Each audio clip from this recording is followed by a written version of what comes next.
안녕하세요. 계획대로라면 올가을에 식을 올렸을 30대 예비신부입니다. 하지만 이제 예비신부라는 호칭은 쓸 수 없겠네요. 올가을에 식을 올릴 일은 없게 되었거든요. 솔직히 동거까지 시작한 마당에 파혼을 결정하기가 쉽지만은 않았어요. 이미 제가 결혼을 앞두고 있다는 건 저나 부모님 주변에 알만한 사람들은 다 알고 있었으니까요. 그렇지만 체면 생각하느라 아니다 싶은 결혼을 추진하자니 그러다 정말 이혼이라도 하게 되면 그땐 어떡하나 싶대요. 그래서 여러 가지로 복잡하지만 파혼으로 마음을 굳혔습니다. 일단 제 이야기를 조금 해보자면 저는 중학교까지는 한국에서 다니다가 사업을 하시는 부모님을 따라 미국으로 이민을 왔어요. 그래서 고등학교와 대학은 미국에서 나왔고 이후로 뉴욕에서 회사를 다녔습니다. 하지만 시간이 흐를수록 한국에 대한 그리움이 커졌고 그래서 부모님과 상의 없이 한국 내 직장을 알아보기 시작했어요. 그리고 운 좋게 미국에서의 경력을 인정받아 나쁘지 않은 조건으로 한국에 있는 회사로 이직을 하게 되었지요. 부모님과 떨어져 지낼 것이 마음에 걸리긴 했지만 정작 부모님은 한 번뿐인 인생이니 이제 네 뜻대로 살아보라며 응원해 주시대요. 그래서 덕분에 조금은 편안한 마음으로 한국으로 돌아올 수 있었어요. 그리고 이렇게 한국에서 직장 생활을 하다가 남자친구를 소개받았습니다. 직장 상사의 소개였기 때문에 내키지 않아도 나갈 수밖에 없는 자리였어요. 미국이었다면 당연히 싫다고 했겠지만요. 하지만 인연이긴 인연이었는지 남자친구도 저도 서로 호감을 느꼈고 이후로 얼마 지나지 않아 바로 사귀는 사이로 발전했습니다. 남자친구는 저와 마찬가지로 직장을 다니는 평범한 회사원이었어요. 그리고 해외 이민이라던가 그런 쪽에 무척이나 관심이 많더라고요. 그래서 종종 저한테 언젠간 다시 미국에 돌아갈 계획이 있는지 묻곤 했어요. 그리고 그때는 그 질문에 속뜻이 뭔지 정확히 알지 못한 채 그냥 별 생각 없이 가게 되면 가는 거겠지라고 대답하곤 했는데 남자친구는 저에게 이런 선택권이 있다는 것 자체를 부러워하더군요. 그리고 이 부러워하던 마음이 저에게 프로포즈를 하게 된 계기였는지 그것까진 잘 모르겠어요. 아무튼 남자친구가 사귄 지 1년이 넘어가자마자 저에게 프로포즈를 해왔고 저는 그 프로포즈를 받아들였습니다. 사실 아무리 부모님과 매일같이 연락하고 왕래를 했어도 마음 한켠으론 늘 먹먹한 그리움이 있었던 차에 남자친구와 결혼을 하면 한국에도 제 가족이 생기는 거잖아요. 그리고 그 가족에 대한 기대가 컸던 게 프로포즈를 받아들인 결정적인 이유기도 했네요. 미국에 계신 부모님께 교제 중인 사람이 있다는 건 진작에 말씀을 드렸었기에 프로포즈를 받았다는 이야기를 꺼냈을 땐 두 분 다 그렇게 놀라진 않으셨습니다. 오히려 저 혼자 서울에서 사는 게 늘 마음에 걸렸는데 이제 한시름 놓았다고 표현하시더라고요. 그리고는 뭐 하나 정해진 게 없는 상황이었는데도 불구하고 당신들 사위 될 사람이 어떤 사람인지 빨리 보고 싶으시다며 한국에 오셨지요. 그런데 문제는 어머니가 남자친구를 별로 탐탁치 않아 하시더라고요. 아무래도 서로 조건이 너무 다르다면서요. 그리고 솔직히 그건 사실이었습니다. 남자친구 한 사람만 놓고 보자면 직장도 안정적이고 성격도 좋았는데 남자친구의 재정 상황은 그렇지 못했거든요. 남자친구는 저보다 적기는 했어도 한 달에 400 이상을 벌고 있었고 저는 그 정도면 나쁘지 않다고 생각했어요. 연애하는 동안 데이트 비용도 남자친구가 육제가 사정도 내고 있었으니 남자친구 형편이 빠듯할 거라곤 상상도 못했고요. 그런데 막상 결혼 이야기가 나온 이후로 신혼집이나 혼수와 같은 이야기를 나누게 되면 자꾸 자리를 피하거나 다른 이야기로 주제를 돌리는 거예요. 그래서 결국 제가 남자친구에게 단도직입적으로 물었습니다. 모아둔 돈이 없는 건지 아니면 내가 알아야 할 게 있는 거냐고요. 그리고 듣게 된 사실은 충격적이었습니다. 일단 남자친구는 모아둔 돈이 6천 정도 있었는데 당시 남자친구가 이미 직장 생활을 한 지 거진 10년 차였거든요. 그래서 제가 1년에 1,000만 원도 못 모은 거냐고 물으니 자기가 여기저기 돈 들어갈 곳이 많았답니다. 학자금 대출도 갚아야 했고 차도 샀고. 하지만 그렇다고 해도 뭔가 납득이 되질 않더라고요. 한국은 미국에 비하면 학비도 저렴한 데다가 남자친구는 2년제 대학을 나왔다고 했으니까요. 그리고 차도 무슨 얼마나 비싼 외제차도 아니고 그냥 국산 소형 SUV였습니다. 그래서 제가 남자친구에게 정말 그게 다냐고 몇 번을 되물었어요. 그랬더니 사실은 부모님께서 살고 계신 곳이 반월세인데 그 월세를 남자친구가 계속 내드리고 있었답니다. 밑에 있는 하나뿐인 여동생 용돈도 주고요. 그리고 그 이야기를 들었을 땐 솔직히 너무 어이가 없었어요. 그렇지만 남자친구가 말하길 이걸 제가 이상하게 받아들이는 이유는 제가 미국물을 먹어서 그렇답니다. 한국에선 이게 너무나 당연한 거래요. 자기가 장남이니까 부모님도 챙기고 동생도 챙겨야 한다면서요. 그리고 저도 기억을 더듬어 보니 친가나 외가족 부모님이 돌아가시기 전까진 저희 부모님이 잘해드렸던 기억이 나대요. 주말마다 모시고 나가서 외식하고 그런 기억들이요. 그래서 정말 제가 미국 문화에 익숙해져서 거부감을 느끼는 건가 싶었습니다. 단지 남자친구뿐만이 아니라 한국에 있는 사람들은 다 그렇게 사는가 보다 싶었지요.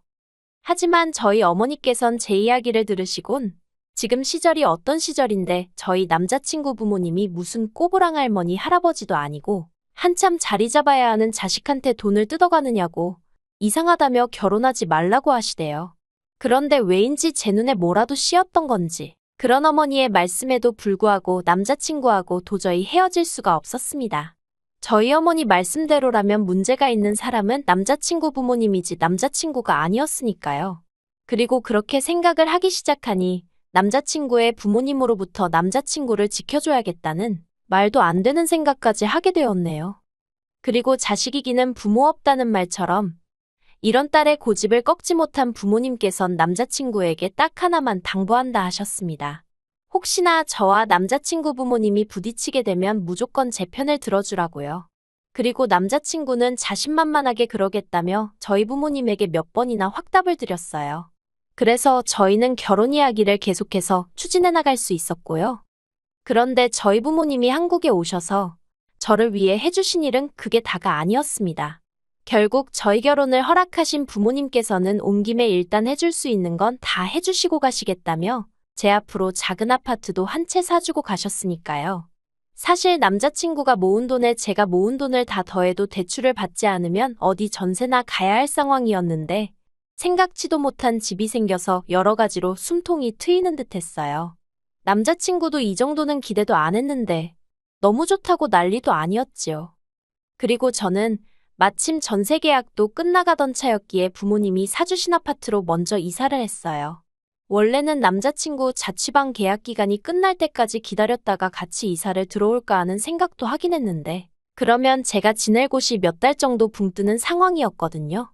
물론 고시원 같은 곳을 들어가려면 들어갈 수도 있었겠지만 그럼 제 짐은 다 어디다 보관을 할 것이며 아무튼 그것도 보통 일이 아니더라고요.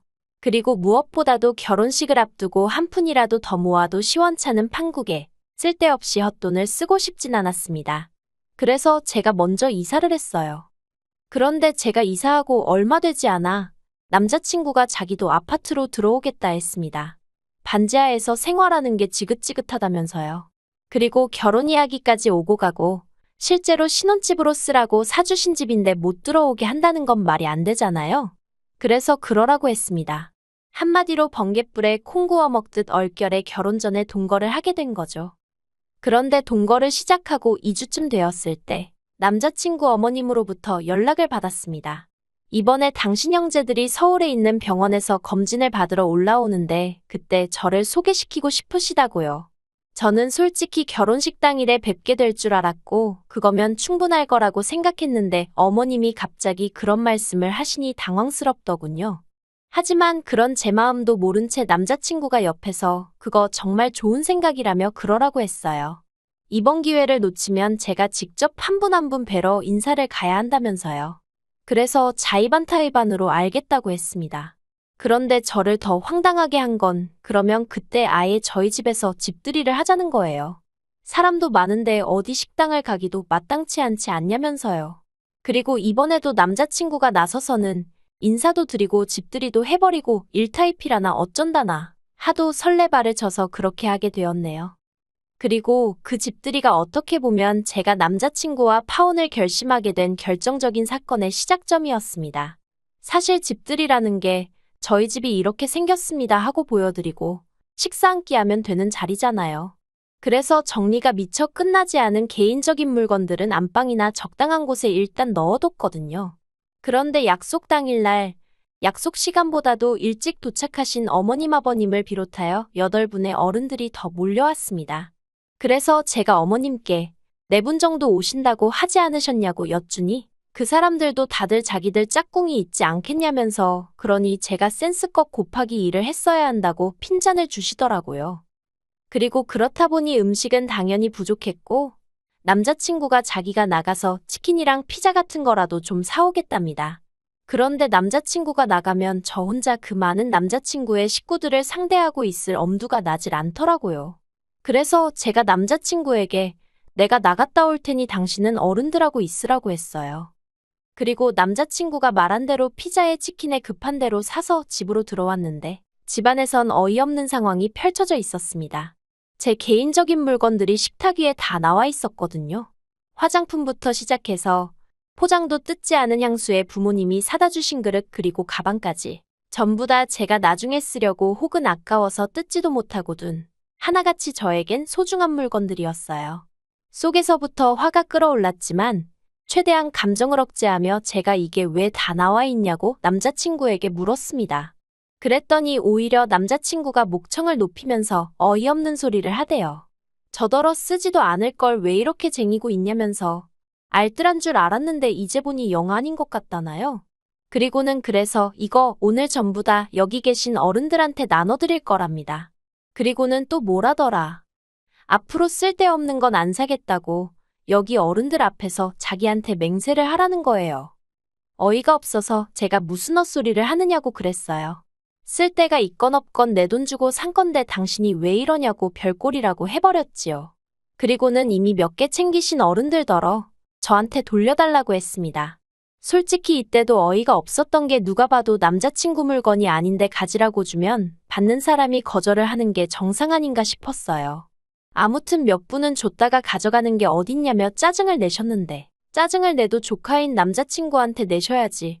왜 저한테 그러시나 싶어서 저야말로 짜증이 나더라니까요. 그리고 결국 어른들 중 몇 분이 술 맛버렸네 밥맛 떨어지네 하며 자리를 일어나셨습니다. 남자친구는 저더러 어떡할 거냐면서 성질을 부렸고 어머님 아버님도 저더러 다시 받네 어쩌네 하며 혀를 차셨지요. 그리고 거기까지는 그래도 제가 그럭저럭 참을 수 있었습니다. 하지만 결국 남자친구의 외삼촌이란 분이 저를 열받게 아니 폭발하게 만들대요. 그냥 침도 아니고 가래침을 제 신발에다 뱉으면서 젊은 X가 욕심만 많아서 재수가 없다고 했거든요. 그런데 그럼 외삼촌을 누구 하나 말리기는커녕 마음 넓은 네가 참으라면서 조카 며느리 될 애가 미국에서 컸다더니 버르장머리가 없다고 자기들끼리 수군거리는 거예요. 그래서 저도 남자친구한테 가정교육을 어떻게 받았길래 주인 있는 물건에 손을 대냐고 그거 도둑질 아니냐고 한마디 했네요. 그랬더니 어머님이 너 지금 내 아들더러 도둑이라고 그랬냐면서 제 머리를 잡아채려 하시고 집안이 온통 아수라장이 되었습니다. 저는 방으로 뛰어들어가 경찰을 불렀는데 놀란 마음이 도통 진정이 되질 않대요. 그리고 결국 경찰이 출동하고 나서야 대부분의 사람들이 돌아갔고 제가 남자친구의 외삼촌은 재물손괴죄로 고소하겠다 했습니다. 듣자 하니 공무원이라던데 한번 귀찮아져 보라고요. 그리고 당연히 남자친구한테는 지금 당장 짐 싸서 나가라고 했어요. 그랬더니 남자친구가 저더러 너무 감정적으로 나오지 말라면서 이럴 때일수록 이성적으로 논리적으로 이야기를 해야 한다나요? 그래서 지금 나는 누구보다 이성적이라고 경찰 한 번 더 부르기 전에 당장 내 눈앞에서 꺼지라고 했어요. 그러자 남자친구도 제가 한 번 내뱉은 말은 무조건 지키는 성격인 걸 알아서인지 그때부턴 무릎까지 꿇고 싹싹 빌대요. 그렇지만 제가 눈길도 안 주니 결국 짐 싸서 무슨 도살장 끌려가는 소마냥 나갔습니다. 그리고 그 이튿날부터 지금까지도 남자친구는 저더러 자기가 잘못했다며 다신 이런 일이 없게 하겠다는 헛소리를 하고 있어요. 제가 원하면 다시는 그 친척들 아무도 안 보고 살아도 된다면서 자기만 좀 받아달라고요. 그런데 그 피가 어디 가나요? 그냥 생각할수록 남자친구니 뭐니 해서 낭비한 제 시간이 아까워서 열받아 죽겠어요. 어머님 말 안 듣고 고집 피워서 이런 수모를 겪었나 싶기도 하고 당장 식장이며 뭐며 이것저것 예약해 놓은 게 많은데 그나마 다행이라고 해야 할지 제가 집을 해오게 되면서 비교적 자질구레한 일들은 다 남자친구가 했거든요. 지 돈으로 예약금 걸고 했으니 그거 몇 푼이라도 건지려면 지가 다 전화 돌리고 해야 할 건데 얼마나 귀찮아할지 안 봐도 눈에 선합니다. 그냥 여러 가지로 짜증이 나는데 똥 밟은 셈 쳐야겠죠? 그래도 청첩장 돌리기 전이라서 얼마나 다행인가 싶고, 오죽하면 이런 집들이를 하게 만들어준 남자친구 부모님이 고맙기도 하네요. 이 꼴을 결혼식까지 올리고 나서 봤다고 생각하면 막막하잖아요. 아무튼 또 누굴 만나서 결혼을 하고 이런 건 지금 생각도 못 하겠고요. 그냥 이 정도에서 끝났으니 다행이다, 감사하다 생각해야겠습니다. 긴 이야기 들어주셔서 감사합니다. 오늘의 사연은 여기까지입니다. 구독과 좋아요, 알람 설정해주시면 앞으로 더 좋은 사연으로 찾아오겠습니다. 감사합니다.